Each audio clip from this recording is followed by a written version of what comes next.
The United Arab Emirates government announced on Monday the lifting of visa restrictions on Nigerian citizens, marking a significant diplomatic breakthrough. This development is expected to have a profound impact on travel, trade, and cultural exchange between the two nations. The lifting of visa restriction is anticipated to drive tourism, business travel, and investment between the UAE and Nigeria. It will now enable Nigerians to visit the UAE's renowned destinations and allow UAE nationals to explore Nigeria's rich cultural heritage and investment prospects. This move is projected rather to enhance economic ties and foster greater collaboration in trade, education, and healthcare, as well as strengthen bilateral relations. Nigerian travelers are now able to apply for UAE visas without restrictions, paving the way for increased people-to-people exchange and a new era of cooperation between the two nations. Well, what impact does this, or is this going to have on travel agents? Joining us in the studio is the CEO of BellaMaria Travels and Tours, Onuoha Maryann Nkiruka, as well as the CEO of Keras Travel and Tours, Abisoye Abati. Ladies, good morning. Good morning. It's good to have you on set this morning. It's an all-ladies affair, but let's talk about the lifting of the ban by the UAE. Or let's begin from the impact this has had on your business when the ban was on. We know that a lot of Nigerians like to travel to places like Dubai and the likes. But then, what was the significant impact this had on your business when there was a ban? Okay, thank you. It was a very tough time. The ban really affected a lot of things, most especially the travel business, because most tour operators and travel agents from Nigeria, Dubai is one of the best destination that we say. In fact, it's the #1 because a lot of Nigerians like to visit Dubai for vacation, for business, conferences, and every other things. And because getting visas to Dubai is like stress-free, and flights are at that time affordable. You get nice hotels, and so it's one of the destinations that Nigerians love to. But when the ban started, it was really terrible because, for example, I had like 50 people, like a group that was supposed to travel in 2022. So we were set, and the ban, there was a ban. Yeah, it happened, and it scattered a lot of things because we couldn't get any refund from anybody. Some already had their visas. Some visas were waiting for some of the visas to be sent to us. And we heard that there's a ban, and there was nothing we could do. And we lost a lot of money. In fact, I know that most agents, some of them have not even survived it. Like I was, personally, I had to start making refunds and everything. So, you know, when you buy a ticket and you eventually did not travel, if you want to get your refund, the airline is not going to pay you all the money. Absolutely. Yes, they are going to remove some charges and everything. So it became like, it was like a nightmare. We had a very terrible time. And we were expecting the ban to be lifted, maybe in just few months, and it went on and on and on and on up to when the exchange rate became something else. So now they said the ban has been lifted. Are you excited? Yes. Yeah. Yes, but we don't expect any restrictions that will not make us to be able to sell Dubai like we used to sell. So that at least all the money we've lost in that time. So you feel this new protocols put in place is putting a restriction? Yes, because indirectly they are telling us that it's not everybody that can come to Dubai. Okay, we'll come to that, but let's get Nkiruka's perspective of prior to the lifting of the ban, how this impacted your business, and what business was like before and after the ban. Yes, and I was smiling when she said she's happy. For me, it's a mixed feeling. Yeah, it's a huge mixed feeling because, like, for us, we are used to this ban, and for us, You're used to it, huh? Yeah, like they got this ban. We got it twice. The first was in 2001. If you remember very well, I think I have COVID. Yeah, that's COVID era. period. Yeah, era. And it happened at a time. I have a first-hand information, and we have some of our senators. Then I think I had they are going for this PMB law. If you remember when it was passed. So it was like about 64 to 70 team of our leaders going for that program in Dubai. And whatever happened in between, I cannot say here because I know very well that at the time, our minister banned Dubai flight from coming in. That's the Emirates. So maybe at least because of the, you have to do a COVID test and you have to still go to the office to do antiviral, if you remember very well. Yes. So, and most of our leaders didn't buy that idea. Yes. So there was ban. And I was bitter. I'm still in pain for that particular business transaction. Well, the country, invariably, we're trying to curb, the inflow of persons into the country, which almost every country did at the time. It was not just Nigeria that decided to ban, when we are talking about COVID, it was not just Nigeria that decided to ban flights from coming into the country because they were trying to curb the spread of COVID. So that was on health grounds also. Not really on health ground because airlines were still going to Dubai, like Rwanda Air, Egypt Air, and okay, so we cannot mention airlines because you are seemingly promoting them. Okay, so some airlines. Some airlines were still going to Dubai. Right. So I think there was a ban at a time. So in that, they have to ban other airlines from coming to Dubai from Nigeria. Great. So there was a ban. Right. And Nigerians were not allowed to come at a time. Right. So we took one good year, if you remember very well. Of course. Yeah. So when it was lifted, we were happy at the time, and Nigerians started going again, if you remember. So in 2022 again, they did another ban. And also I had a group of people going to Dubai at that time. So luckily for me, about 12 has already gotten their visas, and we just heard on a good day that nobody can come to Dubai again. So it was a huge stress for every business person in the travel. We have a good, big platform organization, NANTA, which are well registered, both with NCAA and CAC. And we are there to make sure that things go well with travel business in Nigeria. And when we got that shock, twice double shock is not something you want to continue looking at. It was a huge loss. And I had a guy that had more than 100 passengers. Everything paid already in Dubai. I paid for hotel for over $17,000 as part payment. It was a business of over 100 and something million already paid in Dubai. And all the visas issued at that time, 74 visas, couldn't be used. Money not refunded, which is not even possible. We have to deal with Emirates refunding. So it's a very big blow. And it's still a pain in the heart for every professional travel agency in Nigeria. Not just any travel agency, NANTA members. That's National Association of Travel Agencies in Nigeria. For us, it's something we are used to. So when it was thrown there, when it's thrown there, it's not a new thing. Because we already have so many routes. We have Qatar, Vietnam, so many tourist destinations are open. And we push people accordingly to where they go. And because Nigeria are fun-loving people. Yes. You can spend any amount to be in anywhere. Yeah. It's not about the money, it's about the fun, the pictures and the video and the enjoyment. So we try to create, Qatar has been very nice, trust me. So people flow in, they go to Qatar like every other time, and there are a lot of things to enjoy there. So for us, when this comes in, we just feel like, she said, mixed feeling, Mixed feeling. Why the mixed feeling? Because it's something we are used to. There are not anything that comes in good. If Dubai sells, I remember vividly. I went to at the time. I told them I was in the office. I was coming down. When they said they were moving away from September, that was 2000. I said, "What are you waiting for? Like we are Nigerians. We are resilient. We are used to this thing. So go." He said, "Bella, do you say?" I said, "Yes." Sweetheart, go.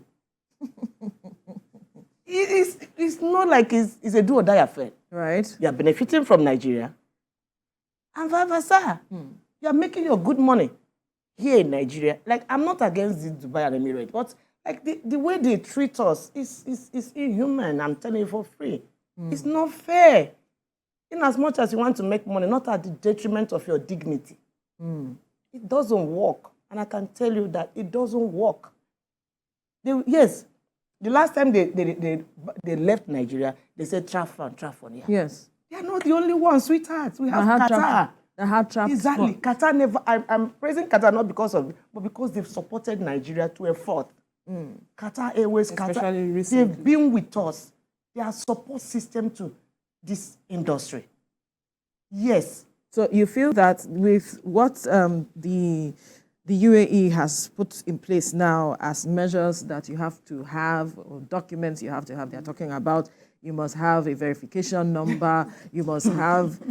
It's So like, God, are they UK? indirectly, Are they US? it's like, it's not everybody that is welcome. Now, Nigerians have to have about 700,000 naira to be able, non-refundable. Non-refundable. Non-refundable. So if you are And not then you given the must have visa, about your money is gone. 10,000 Almost $1 million. $10,000 in your account. How many Nigerians have $10,000 in their accounts? Exactly. For somebody that is earning like 400,000 naira in a month, how is he going to save? How is he or she going to save up to $10,000? $10,000, calculate it in naira. That's over That's a 10 lot. A lot. So how many Nigerians have that kind of money in their account? So indirectly, they are telling the masses, don't come. Maybe it's only for The elite. Elite, yeah. That's why perhaps some persons are saying that this visa ban is not necessarily in the best interest of Nigerians, and that there's nothing to celebrate there, that the common Nigerian, the average Nigerian there cannot afford it, like she has pointed out. But then do you think that Nigerians too are doing the right things? Recall that there was a time during that period, one of the contributing factors to why a ban was in place, where some persons were seen to have been carrying out cultist activities, destroying vehicles, pursuing each other with machetes in their hands.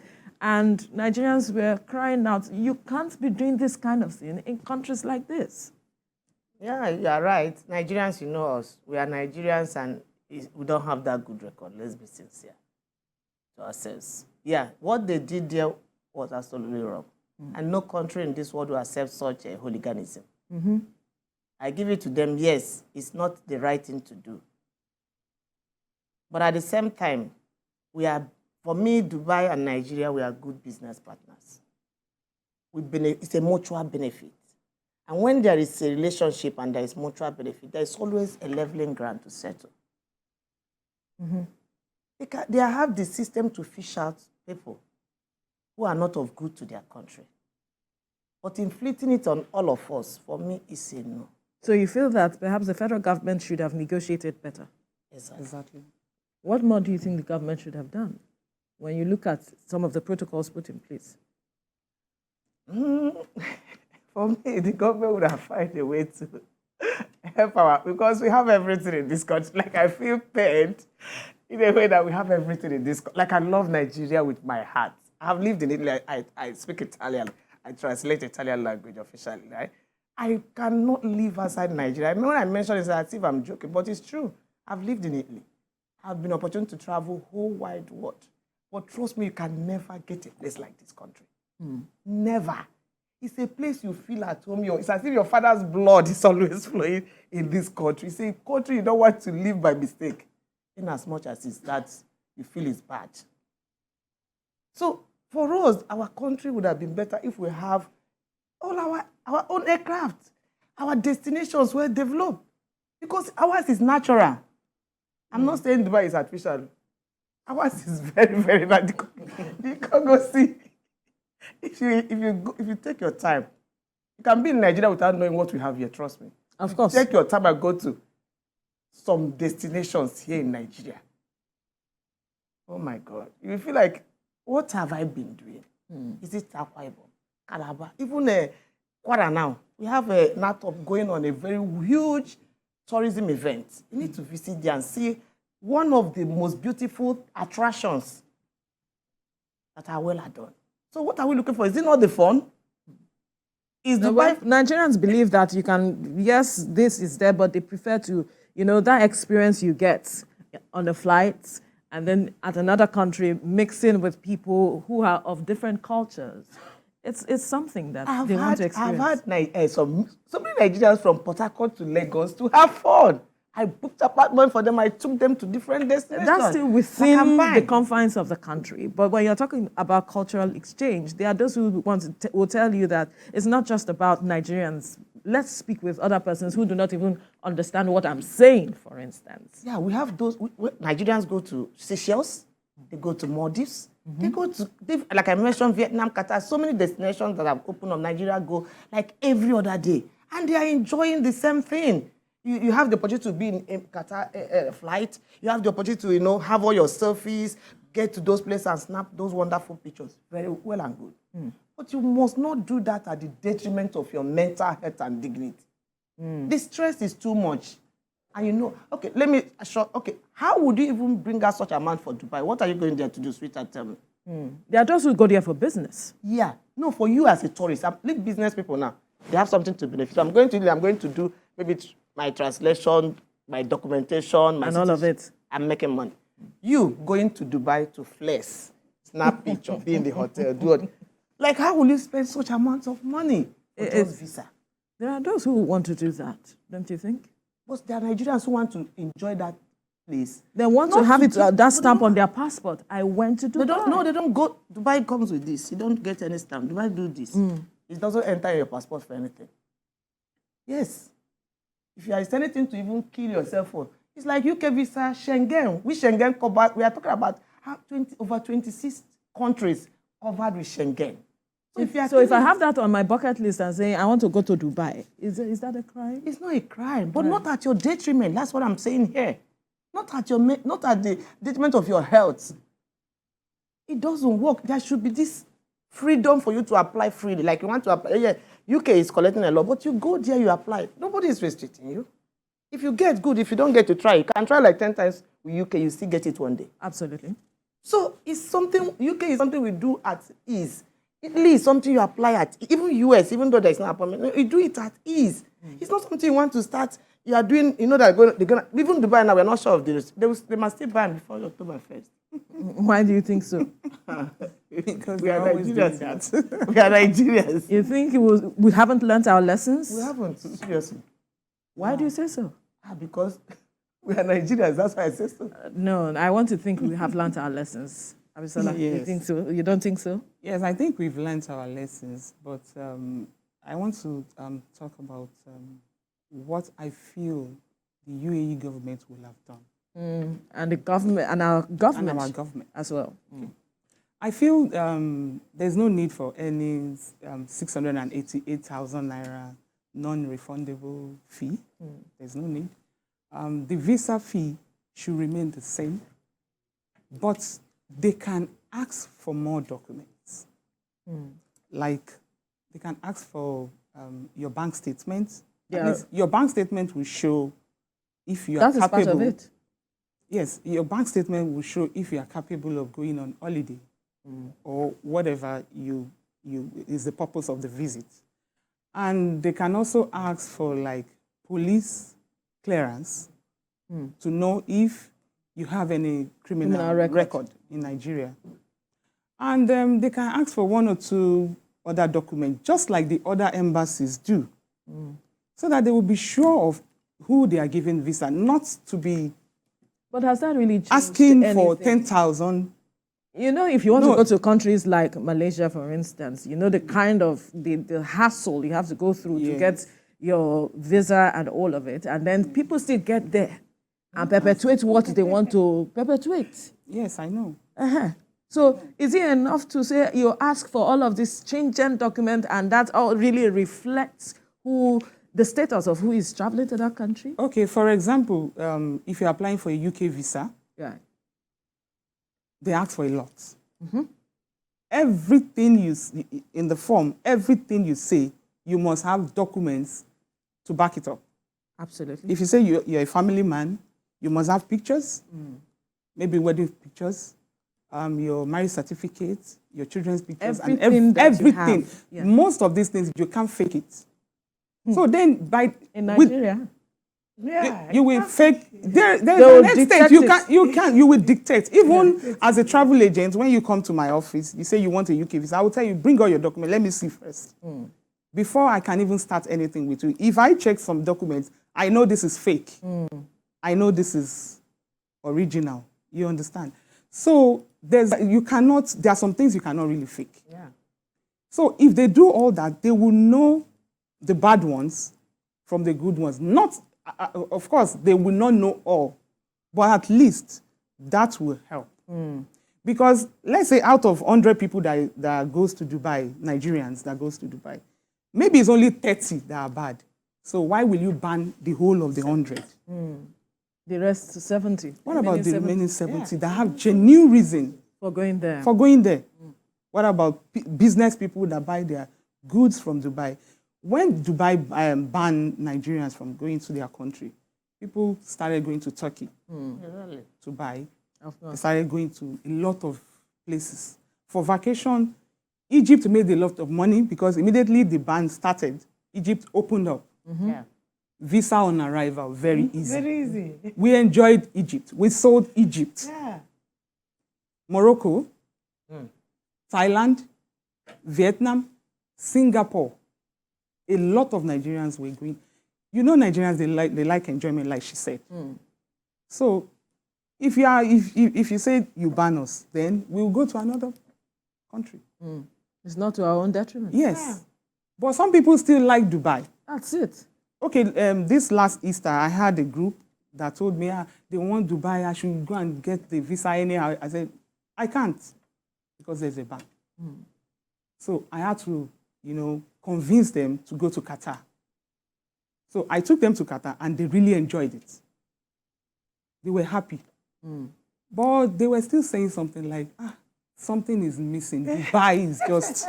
It's accessible. There is no Dubai place is like very Dubai. There is no It's place. accessible. There's no place I like give Dubai. it to them. It's Yeah. very accessible. The hotel. They have almost everything. Yeah, everything. they put tourism. It's one of their, Oil money. their oil money, how to generate revenue and all of that. But you mentioned something earlier that we need to begin to look inwards as a Inwards, country. then I have something to say to especially the young people.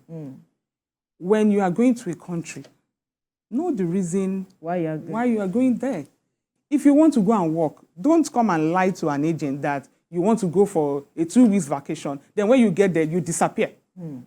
Those are the things. And put the agent in trouble. Right. If you want to go to a country to work, there are so many countries that can give you work permits, even jobs. Like the UK, Europe, and so many other places. Just try and get a work permit and go there and go and work.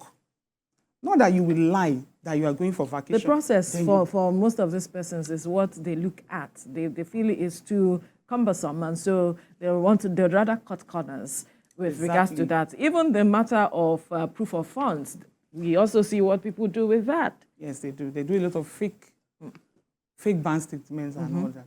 We should just talk to ourselves first. We shouldn't go and portray ourselves like some kind of fraudulent people. It's not okay. And that's where sensitization comes in. Like we need a whole lot of sensitization. We haven't been doing enough? No, not at all.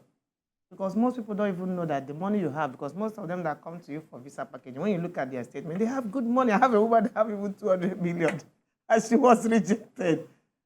But my dear, if you check well, you see that 200 million naira, if you check it with other documents, it doesn't tally. It doesn't tally. That's why so you will now start asking questions that how did you get the UK will ask you if you have 200 million in your account. UK might deny you visa, and they will tell you that we don't know how you because they've looked through your statements for even 6 months. UK will tell you that there's a particular amount that came into your account, and we can't see what the money is there for. That's why I've seen a lot of people that sensitization comes in, because if you have to travel, you plan traveling. Why don't you take 6 months, 3 months, a year, and plan yourself? Yes. Get in touch with whoever is going to help you. Let them educate you on how these things work. For example, if you have your account now, you plan to travel, those whoever is paying should have in every account transaction, there's always description tied to why that money is paid. Right. You can always let your client or whoever describe it. Like myself, you go to our account and say, okay, rent. Automatically, the embassy will know that this money comes from rent. Right. This money comes from this particular transaction. So that is where these sensitizations need to come in. Okay, so it's important that Nigerians are educated. So what is your association doing about this? We are doing a whole lot. We just had a recent AGM where we chose our leaders. So we go on this sensitization in our own, through our handles. We go to radio talk. We have one of our journalists that entertain most of our advocacy for our passengers. So we do a whole lot to educate Nigerians on what and what not to do. Very, very important. We'll have to leave the conversation here now. Although there's so much, we can go on and on, right? But then it's been an interesting one. We must thank you, CEO of BellaMaria Travel and Tours, Onuoha Maryann Nkiruka, as well as CEO of Keras Travel and Tours, Abisoye Abati. Thank you, ladies, for your time on the program. Thank you. Thank you for having us.